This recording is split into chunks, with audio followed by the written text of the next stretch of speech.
देखिए, एमजीएम का निर्माण शुरू हुआ जब रघुवर दास जी मुख्यमंत्री थे। इस 5 साल में एल&टी ने पूरा किया। उसके बाद अब अस्पताल चलाना था। एल&टी ने बिल्डिंग बना दिया तो अस्पताल को शिफ्ट करने, उद्घाटन करने के पहले वहाँ पानी की व्यवस्था करनी चाहिए थी। इन्होंने किया ही नहीं।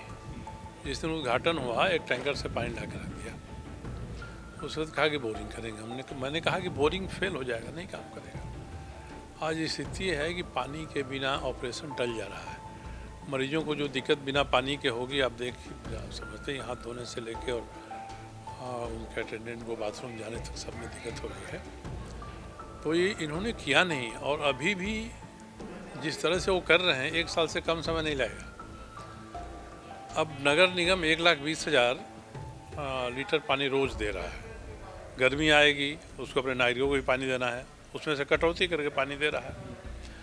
तो मैं यही जानना चाह रहा था कि भाई कौन ऐसे बुद्धिमान व्यक्ति हैं जिन्होंने ये सलाह दिया, और क्या कारण था अफरा तफरी में करने का। सच्चाई यह है कि बन्ना गुप्ता स्वास्थ्य मंत्री थे। 2024 का इलेक्शन आ रहा था। इलेक्शन के घोषित होने के 15 दिन पहले मुख्यमंत्री को ले जाकर उद्घाटन करा दिया। अधिकारियों को तो बताना चाहिए था कि उद्घाटन के लायक नहीं है। उद्घाटन ही नहीं करा, बल्कि पूरा अस्पताल को पुरानी बिल्डिंग से नई बिल्डिंग में शिफ्ट कर दिया। अब दोषी स्पीकर ने कहा कि मैं समझ रहा हूँ आप क्या कहना चाह रहे हैं। अब जब समझ रहे हैं तो नियमन दीजिए, सरकार को बता दीजिए, कार्रवाई करें। अब कार्रवाई क्या करेंगे जब उद्घाटन में मुख्यमंत्री ही गए थे जब उद्घाटन में, मगर जो उच्च अधिकारी हैं स्वास्थ्य विभाग के, इसके लिए दोषी हैं। और स्वास्थ्य मंत्री ने चूँकि उनके क्षेत्र में था तो अफरा तफरी में उन्होंने उसको ट्रांसफ़र करा दिया। आज हर जगह बात उठ रही है, हर आदमी हंसी मजाक कर रहा है और रोज़ परेशानी हो रही है हम लोगों को।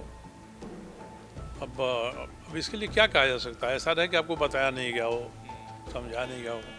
ज़बरदस्ती चुनावी लाभ लेने के लिए इन लोगों ने ये कर दिया। और अधिकारी ऐसे हैं कि आजकल अधिकारियों को कहिए कि झोंको तो रेंगने लगते हैं। तो उन्होंने की बात में आके ऐसा लगता है कि एमजीएम को वहाँ के डॉक्टर सुपरटेंडेंट नहीं चला रहे हैं। रांची से बैठे जो स्वास्थ्य विभाग के अधिकारी हैं वो एमजीएम को चला रहे हैं। और ऐसा होगा तो कोई भी मेडिकल संस्थान अधिकारियों के बदौलत नहीं चल सकता। अब हम तो लगे हैं कि भाई यहाँ पानी जल्दी आ जाए। अब मंत्री को भी विचित्र है, WTP वाटर ट्रीटमेंट प्लांट बन रहा है।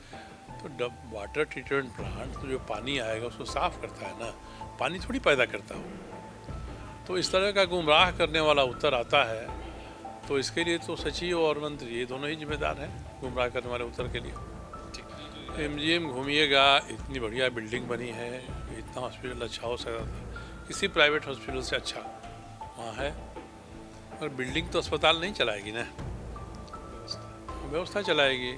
कुछ व्यवस्था वहाँ जो पहले थी लचर व्यवस्था, वही यहाँ शिफ्ट हो गई। तो अब इसमें इस तो संज्ञान लेके मैंने शुरू में कहा था कि टाटा स्टील का पाइपलाइन वहाँ से जा रहा है, उससे आप पानी ले लीजिए बात करके। तो 100 मामले में टाटा स्टील से बात करके सुविधा लेती है सरकार, पानी ले लेती है।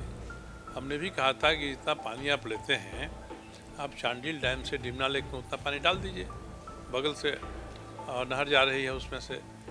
तो ये 1 हफ्ते की बात है, बगल से उसका पाइपलाइन जा रहा है कि कब का अस्पताल भर दे दो, 1,20,000 लीटर दे दो, 2 लाख लीटर दे दो। तो स्थिति यही है। आज इन्होंने कहा है कि हम दिलवाएंगे। मैं 3 बार इसके पहले पिछली सरकार में भी जब 6 महीने तो बोल दिए, 6 महीने में हो जाए। मैंने जब मिथिलेश ठाकुर थे PhD मंत्री, उस समय भी इस बात को उठाया था कि पानी दिलवाइए, इस तरह से दिलवा सकते हैं। वो फिर स्वर्णरेखा नदी में इंटेक वेल बनाएंगे, वहाँ से पानी खींच के ऊपर अगेंस्ट ग्रेविटी ऊपर ले आएंगे, तो साफ़ करेंगे, गंदा पानी रहेगा। तो यही है, ये क्या कहा जाए। बन्ना गुप्ता चुनाव भी नहीं जीत पाए बेचारे, और अपने चुनाव जीतने के लिए उन्होंने ये सब फैयत करा दिया। एमजीएम अस्पताल बिना पानी के शुरू करा दिया। खबर का मतलब बवाल न्यूज। हमारे चैनल को सब्सक्राइब जरूर करें।